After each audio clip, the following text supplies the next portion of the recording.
Thank you for sitting down with us. Welcome to the race, I guess, kind of? Well, it's certainly the Faith in America tour has gone really well. It's given me a chance to talk about what I wanted to talk about, which is a positive, optimistic message anchored in conservative principles, and listen to what the priorities of the American people are and see if those two come together. So far, so good. So still much to be decided, and so the next step was to form an exploratory committee to make it clear that we're serious about this prospect and let the American people have a chance to weigh in along the way. Should people take this exploratory as there's potentially a chance you might not run? Well, I think I think the fact of the matter is that you hope that what you're hearing on the campaign trail so far in the Faith in America tour continues to be what I hear in the exploratory process. What have you not heard that you need to hear to make this decision? I think the truth is that you want to continue to listen. I mean, this is a country that is very engaged in the political process, that people are very interested in your message. People have lots of questions about how we improve our economy. The last couple of years under President Biden, we've seen the radical left weaponize multiple issues. And one of the things that I hear on the tour is, how do you solve the problems of inflation? How do you solve the problems of challenges of parents in schools? So I want to make sure that as I continue to work this process, I'm a fairly thorough person, and I take this seriously. You're going to spend the next, hopefully, 10 years of your life doing something that you are passionate about. You want to make sure that the people that you serve are passionate about you doing it. Yeah. Have you talked to former President Trump about this at all? I've talked to no candidates about what I should do with my life and for the American people. Including your fellow South Carolinian Nikki Haley. The way I look at it is that there are 330 million Americans out there, about 150 million Americans that have a chance to vote. Those are the people that I should be talking to about their priorities. I think that one of the open questions here is, you look at the polls, you look at the fact that in this Republican field, President Trump is sort of a man to beat. I mean, why should he not be the nominee of the party again? Well, this is, again, one of the things I'm hearing a lot on the Faith in America tour is that they're concerned about the most important issues in their lives is what's driving their decisions, and one of the most important issues in their lives is the economic reality that President Biden seems to have figured out a blueprint for how to ruin America. And in that blueprint, it talks about how we see ourselves at 13.5% inflation. Who fights that? Having had the chance of actually writing the tax bill that we passed in 2017, I wrote the personal side of that tax bill, lowering taxes by 70% for single-parent mothers, 60% for dual income households. Seeing that happen, it's one of the things that resonates is I have actual solutions and led the way. And so I'm looking forward to having an opportunity to contrast where I am and what I believe with whomever is in the race. But that was a Trump bill. I mean, where are you different from him? Because innately by running, you're saying, I think I could be a better president than him. Actually, I think it's very simple. The American people are looking for leadership that is positive, optimistic, and anchored in conservatism. The bill that I wrote, I am thankful that I wrote the bill. When we talk about the opportunity zones that's brought about $200 billion into the poorest communities, I wrote the bill. So there's a very important part of being the architect of the legislation. And I am thankful that the people that we're talking to across the country, it actually resonates. So while people want to have a conversation about other candidates, I'm going to have a conversation about what I can do to lead us to the type of future that I want the country to have. But I think inevitably, in order to get to a general election against Joe Biden, you do have to go against the other Republicans that are in this field. It sounds like you're happy to take credit for the parts of the Trump administration that you helped with and went well with, but is there anything that you think should be done differently? I'm only taking credit for what I did and what I wrote. So I would just simply say what I've already said, which is that the American people continue to have an opportunity to weigh in on what their priorities are. My agenda so far has met their priorities. As long as it continues to do so, they'll have a choice to make. And when it's time to make that choice, I believe they'll choose me. I want to ask you, though, about something that the former president said on Fox. Specifically, he said that Putin is very smart, that Kim Jong-un is top of the line, and that Xi is brilliant. Is that the way that a commander-in-chief should be talking about our adversaries? Well, what we know is that you look at the new axis of evil, it starts with China and President Xi, includes President Putin, and you certainly see the role of Iran as well. And so what we try to do is talk about why China is such an existential threat to our country, and whether it's the failure of President Biden as it relates to balloons breaching our sovereign borders, or whether it's the failure of us to stop them from stealing our intellectual property, or whether it's their ability to sink nations around the world into debt that they can never pay back, whether it's the future of the Made in China 2025. We have actual, or the Wuhan lab, we have an actual threat from an adversary on our doorsteps. We need leadership that pushes back against that. And as long as we do that, then we're going to have another American century. If we don't do that, then we won't. But Trump's not pushing back on that. Well, we're talking about what I want to do, and you're talking about what others want to do. So I'm going to keep talking about what I can control and not what others control. I want to talk about what you want to control too. Yes, Specifically, one of the big debates that's going to happen in 2022, that's already been happening now, is around the idea of abortion care. Yesterday in New Hampshire, you said you would back a 20-week abortion ban. Overnight, Florida passed a law that would ban it at 6 weeks. Do you agree with that? Well, I would just say the truth is that when we have a culture of life, I support the culture of life, number one. Number two, I'm proudly 100% pro-life. I am so thankful that I had an opportunity to vote for the 3 Supreme Court justices that overturned Roe v. Wade. I celebrate that. So every time a state, of course, adopts a decision, states have the ability to have the most conservative bills that they can get passed in their legislature. I support the culture of life, without question. But is 6 weeks the right mile marker? Well, the people have decided that their elected leaders have the opportunity to do so. So I say absolutely, as the culture of life is being protected, we should celebrate that. States will have different varying views on that, but yes, if I were president of the United States, I would literally sign the most conservative pro-life legislation that they can get through Congress. Even if it was 6 weeks?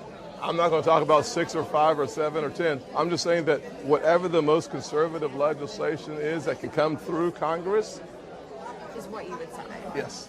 How do you square then the idea from Dobbs? The idea from there was to kick it back to the states and allow them to either pass the most conservative or to allow abortion to remain legal. How do you square the states' rights issue with the potential for a national ban that would set a federal mile marker? Well, no one's talking about a national ban, number one. Number two, I would simply say that there's no doubt. So you wouldn't back any kind of national ban? We're doing, I'm not going to do a bunch of hypotheticals, but what I am going to say is that the fact is that Dobbs sent the decision to the states.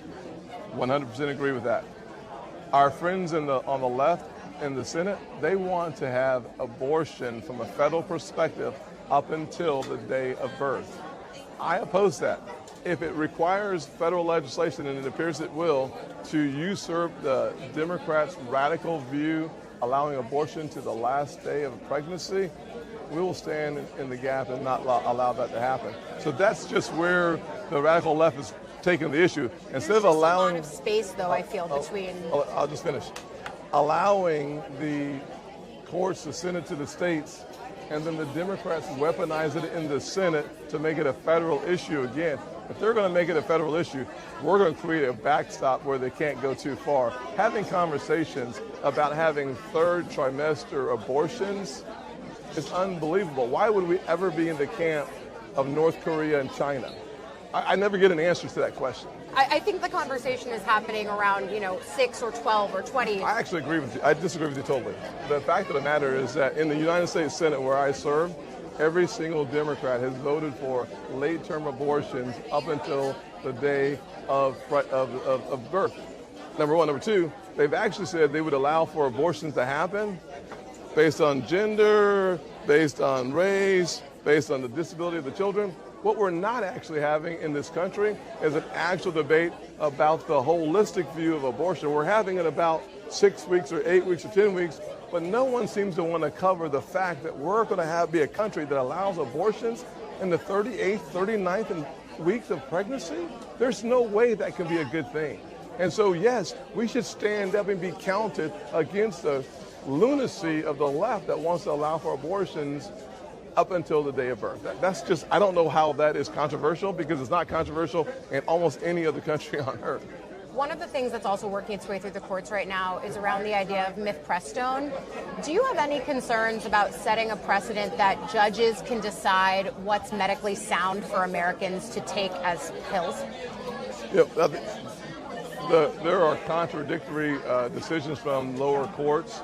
We saw just this morning or yesterday a decision that overturn some of those decisions, bringing the decision back to the 2016 definition. I believe that the Supreme Court's going to have to rule on this issue, but there's no doubt that the way we look at the FDA versus the courts, the FDA's approval process, one of the judges, and certainly what I've read, the process that the FDA used was flawed. But at the end of the day, I think the courts, we should have confidence in the courts. We should allow the Supreme Court to make a decision. So almost the courts over the FDA's process. Well, I believe that the judiciary will make a good decision in the end. Got it. I just want to move on to a little bit more like policy potpourri, if we can. This is unfortunately another moment where we're looking at a mass shooting having just happened again in America, in Louisville. I know the conversation on the Hill, because you and I are there often, goes to mental health and hardening schools, but the U.S. doesn't have a monopoly on mental health problems, but it does seem like we have a monopoly on gun violence. How do you explain that? Well, I'm a proud supporter of the Second Amendment without a question. I would simply say that last year we had a chance to do something that the Democrats were not interested in doing. We were going to provide up to $38 billion to make it our communities safer, to make our schools safer, to make our kids safer, to take a look at, by auditing the background system, the NICS system, to make sure that all the information that should be populating that system is actually in the system that would have prevented the mass murder that happened in Charleston, South Carolina. You got to remember the issue that we're talking about is something that's very personal to people like myself. My uncle attended Mother Emanuel Church for 50 years. Clemente Pinckney was a personal friend of mine. The first person to text me in 2012, "Hello to you, Senator," when I texted him on Wednesday night of the shooting, "Are you okay?" and never getting a response. When we talk about saving lives around gun violence, we should remember the personal impact this is having and do what we can do in a bipartisan fashion, which would include the bill that we just sponsored last year, myself and John Barrasso and others. I wish we would find common ground. I think it's out there to be found, but we can both protect our Second Amendment rights and strengthen the security apparatus around our kids, making our community safer, making sure that we have the kind of audit necessary. Those are things that I believe would actually lead to fewer gun-related violence. But we also have to understand that 2 out of 3 gun-related deaths are suicides. And we're not spending any time talking about the fact that literally very close to 63, 64, 65% of gun-related deaths come from self-inflicted wounds, which, without any question, makes it a mental health issue.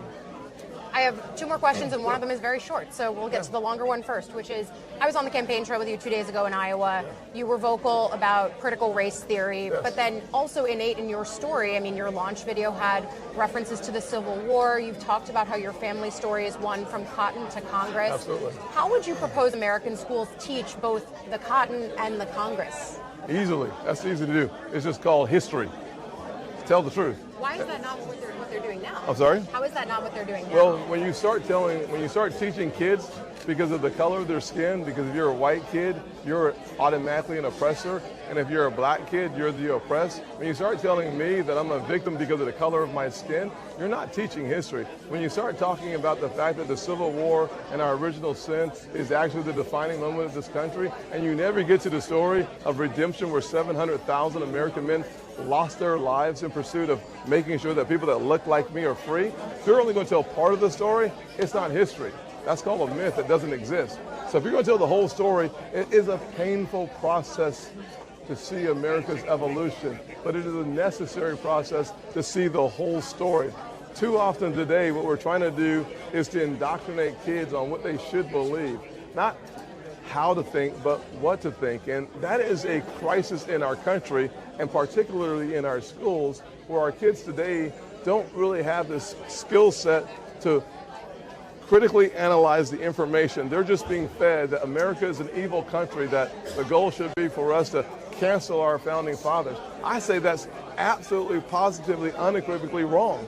We should celebrate our country. We should celebrate our foundation. We should celebrate the evolution that's happened. And I mean the entire process. So if we would stop indoctrinating our kids and educating them on history, we'd find ourselves in the strongest, most powerful position to respect the differences that we have and celebrate the areas where we have common ground. I'm going to let you get to your pancakes. And promise? my last question, yes, and my last question is this. Once voters get to know you, how do you hope they finish this sentence? Tim Scott is a man of integrity, a man of character, and my next president.